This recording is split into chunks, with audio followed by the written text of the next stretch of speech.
الله الرحمن الرحيم الحمد لله رب العالمين وصلى الله وسلم وبارك على سيد الأولين والآخرين سيدنا محمد صلى الله عليه وسلم وآله وصحابته أجمعين. Chers frères, مرحبا بكم.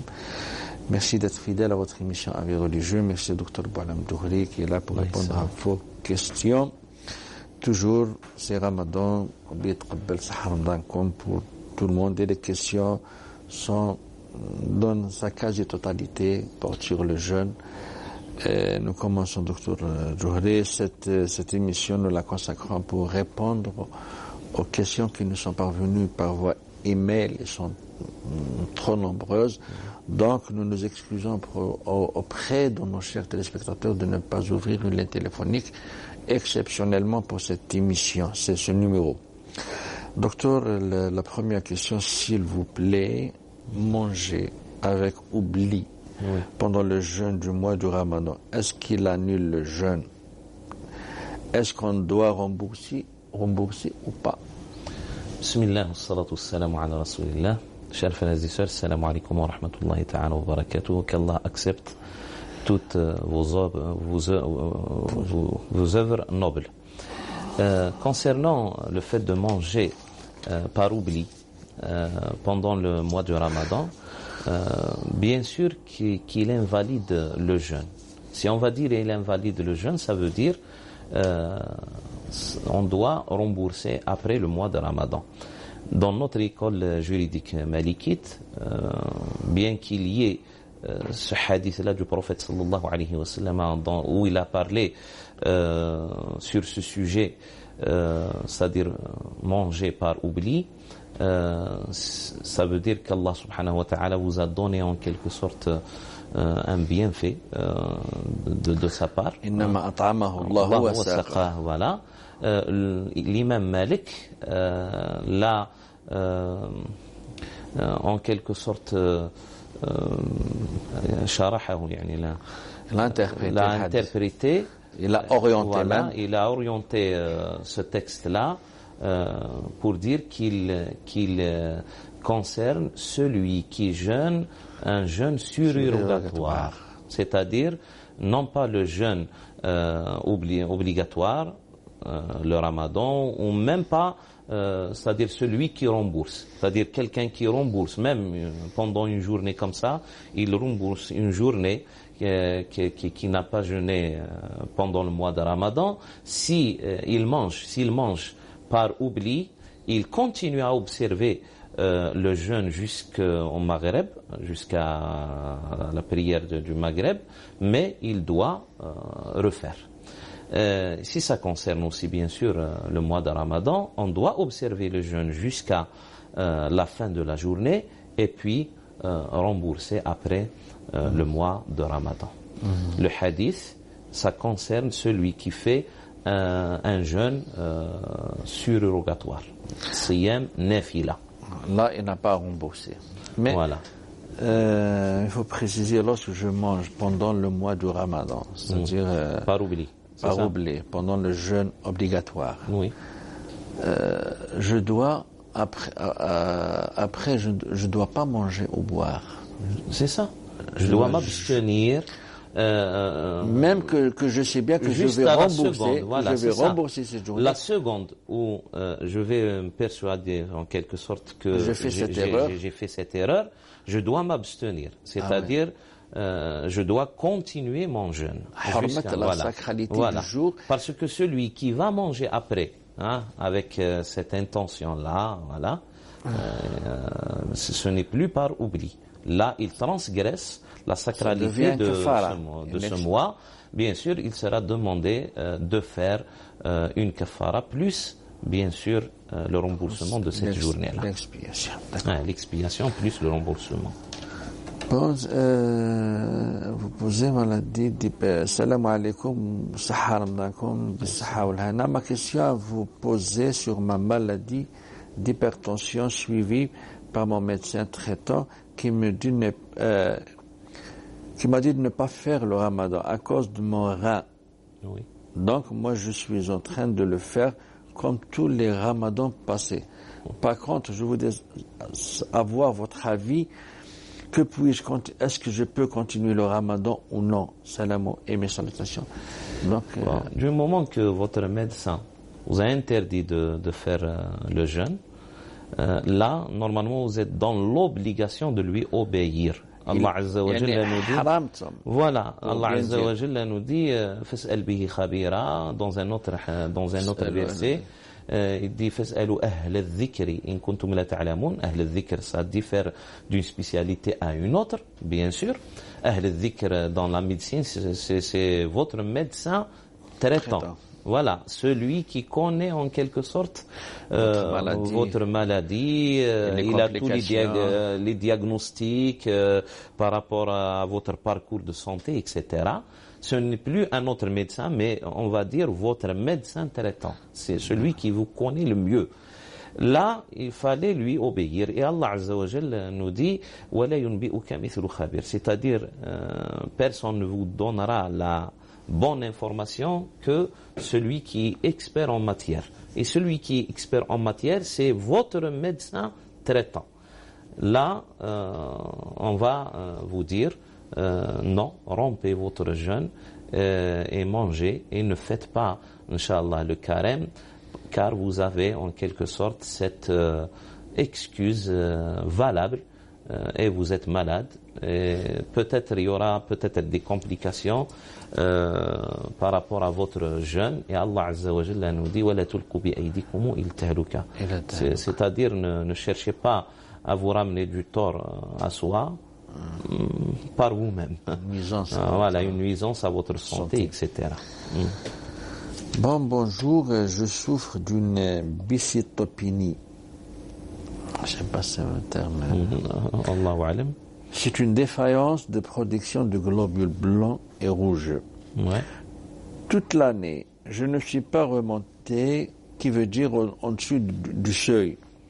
Et voilà à peine arrivé à limite.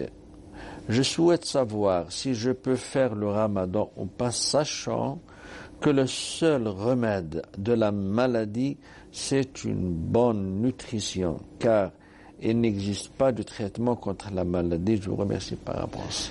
Là aussi, il vous reste à consulter votre médecin traitant. C'est une règle qu'il faut observer. Voilà, c'est toujours. C'est-à-dire, normalement, on doit préparer son ramadan une quinzaine, une vingtaine de jours avant, même peut-être un mois ou 2 mois avant, par le fait d'y aller consulter chez son médecin traitant, lui poser les questions nécessaires, etc.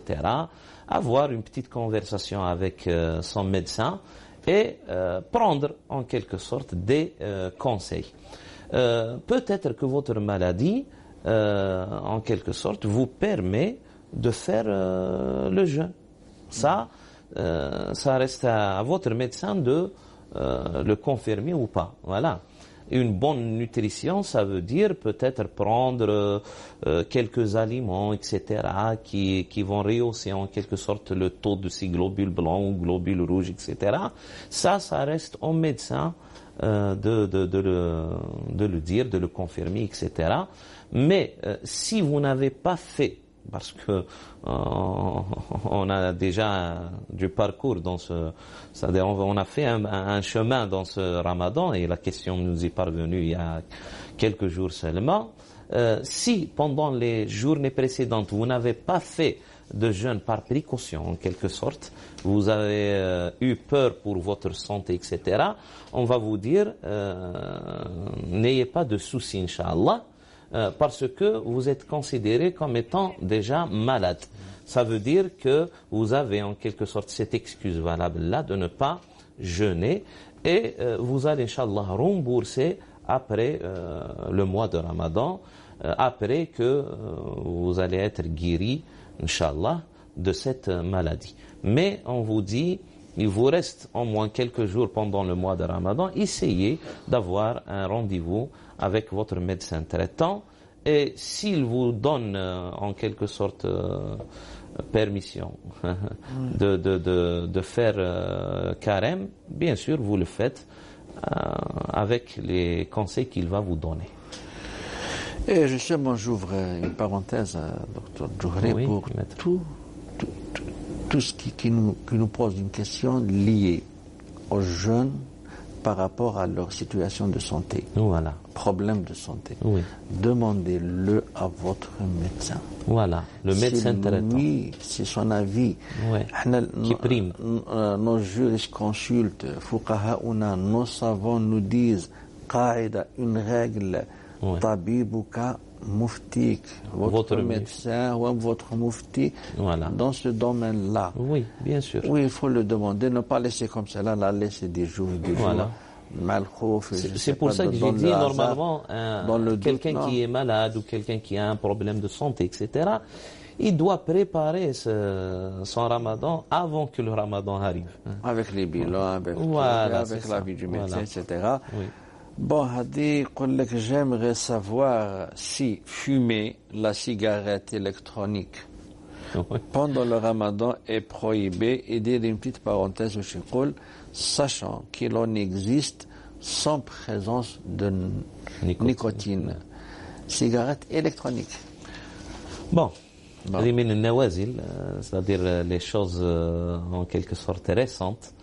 Nos jurisconsultes auparavant ne connaissaient pas ce genre de cigarettes ou de questions. Voilà.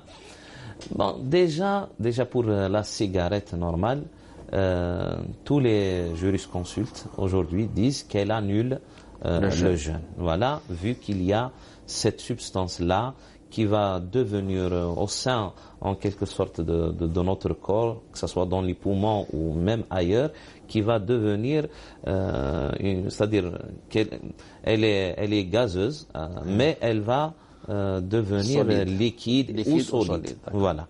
Ça veut dire qu'elle va invalider, Inch'Allah, le jeûne. On ne doit pas prendre de cigarette pendant le jeûne. Pour la cigarette électronique, bon, moi je pars d'une idée ou d'un principe.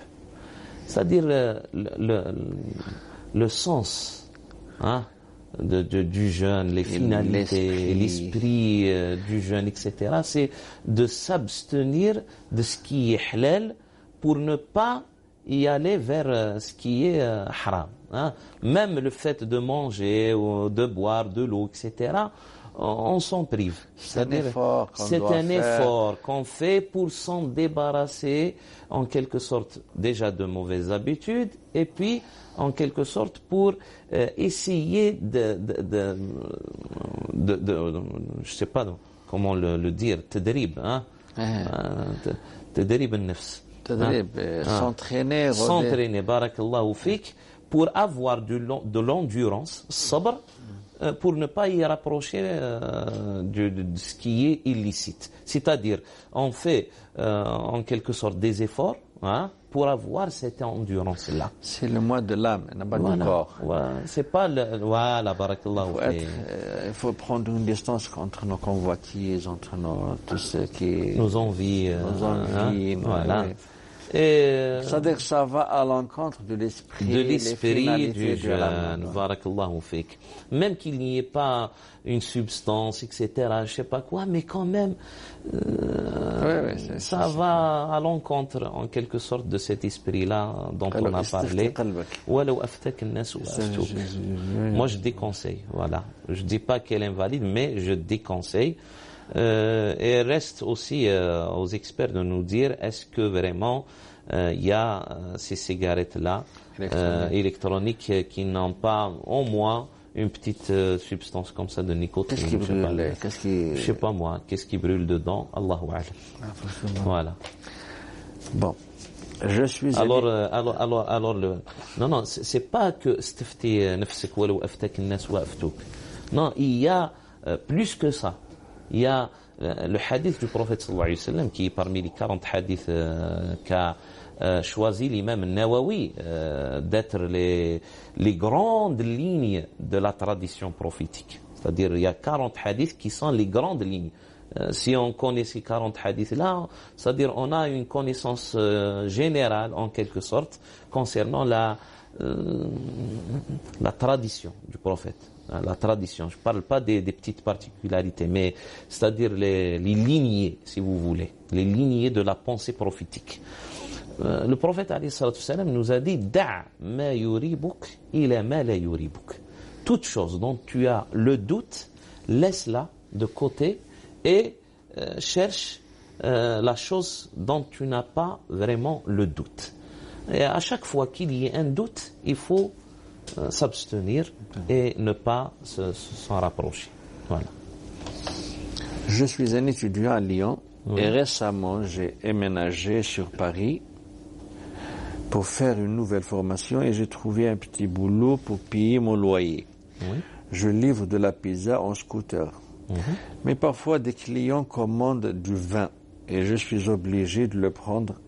Donc ma question pour le mois de Ramadan, est-ce que transporter ce vin me rend le jeûne invalide, sachant que c'est ma seule source financière pour l'instant? Voilà, déjà, cette petite précision à la fin est déterminante. Oui. Du moment que vous êtes dans la contrainte de faire ce travail-là déjà, Inch'Allah, c'est-à-dire rendre ça, si vous voulez, licite. Hein? Al-dharurat tubih al-mahdhurat, c'est-à-dire les contraintes. Voilà, voilà.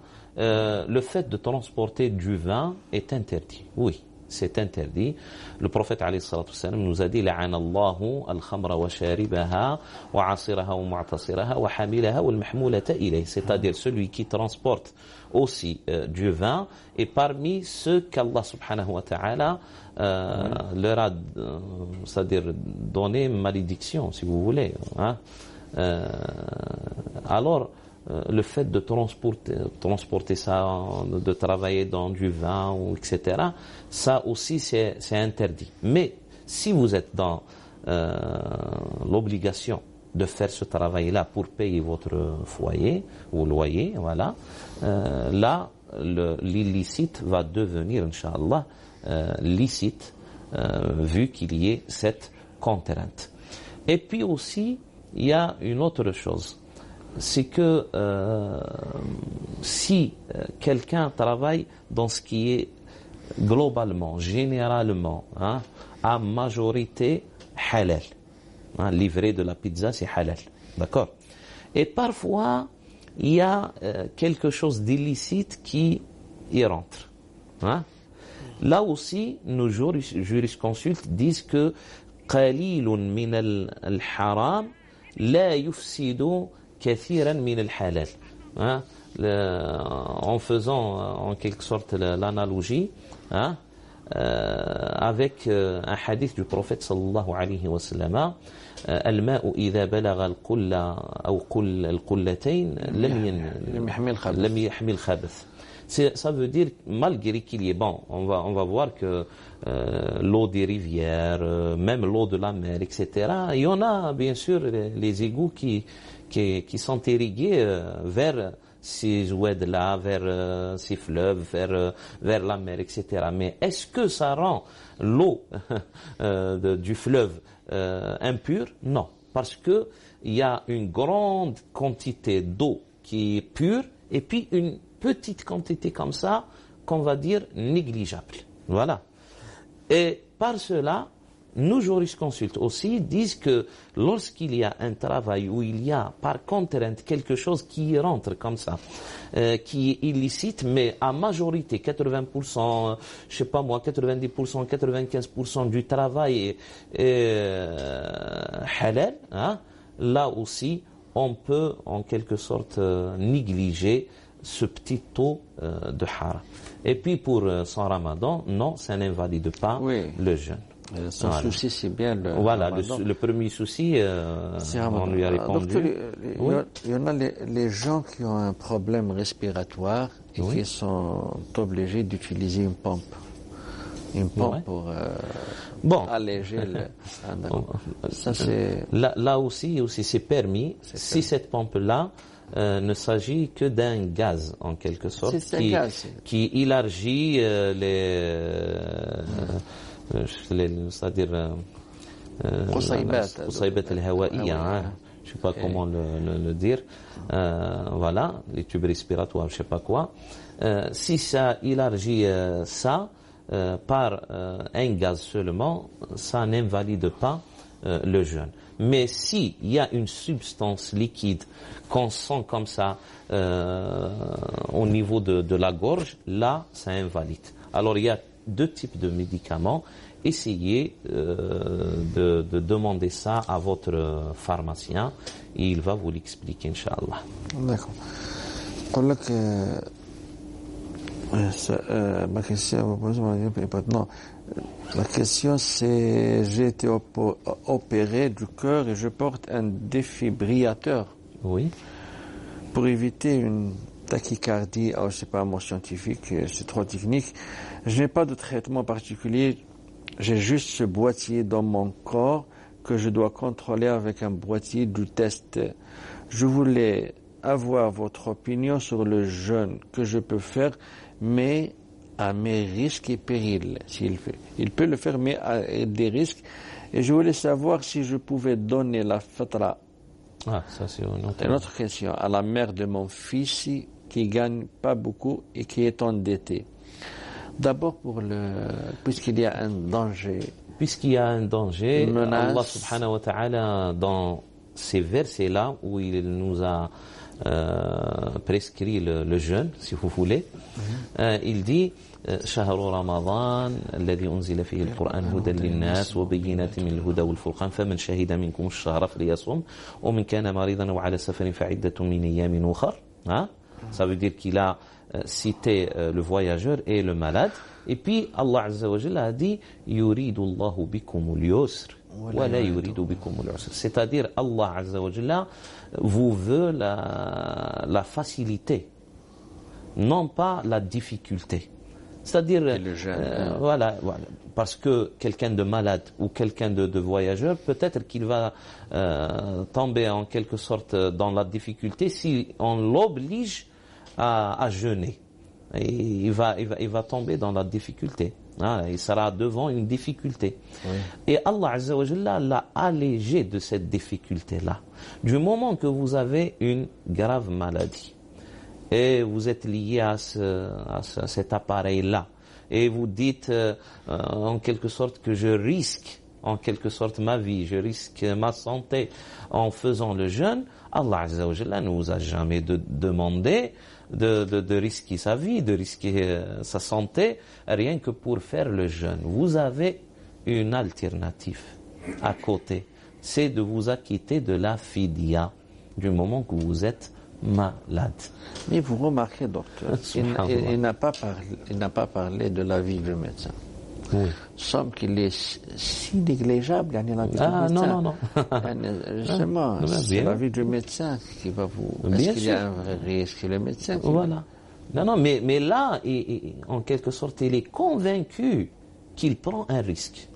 C'est-à-dire, on va comprendre comme ça, entre les lignes, qu'il a déjà été déconseillé par le médecin le fait de jeûner. Voilà. Et pour la deuxième question, le fatra ou la fidya, c'est la même chose. Vous pouvez la donner à la mère de votre fils. C'est-à-dire, apparemment que vous êtes divorcé. C'est ça. Parce que si vous êtes encore marié avec cette femme-là, si vous êtes encore marié à cette femme-là, non, vous ne pouvez pas lui donner la zakat, vous ne pouvez pas lui donner la fidya, etc., du moment qu'elle est sous votre responsabilité pour subvenir à ses besoins existentiels. Mais si vous êtes séparés par le divorce, bien sûr, je dis bien par le divorce, et si elle n'est plus dans sa idda aussi, parce que pendant l'idda, pendant la période de viduité aussi, la femme est liée à la nafaqa de son mari, même pendant la période de viduité. Là, si elle est divorcée de vous, voilà, et puis la période de viduité s'est écoulé aussi, voilà, là vous pouvez lui donner la fidya, vous pouvez lui donner votre zakat. Mais concernant votre fils, il faut pas en quelque sorte qu'il bénéficie de cela, parce que déjà votre fils, c'est à vous, ça rentre dans votre votre responsabilité. Voilà, oui. ça rentre dans votre responsabilité. Ça rentre dans votre responsabilité de vous en acquitter de sa zakat al-fitr. Hein? Malgré peut-être qu'il vit avec sa mère. D'accord? C'est à vous de vous en acquitter de sa zakat al-fitr, et puis vous pouvez la donner aussi à sa mère. D'accord? Mais et en quelque sorte là dans, donc il faut faire la part des choses, voilà, entre le fils et la mère. Voilà, c'est ça. Ouais. D'accord. Bon, docteur Djouhri, nous arrivons au terme de cette émission. Merci pour vos réponses. Mesdames, messieurs, merci pour votre attention. D'ici la semaine prochaine, donc fi ri'ayatillahi wa hifdih. Wassalamu alaikum wa rahmatullahi wa barakatuh.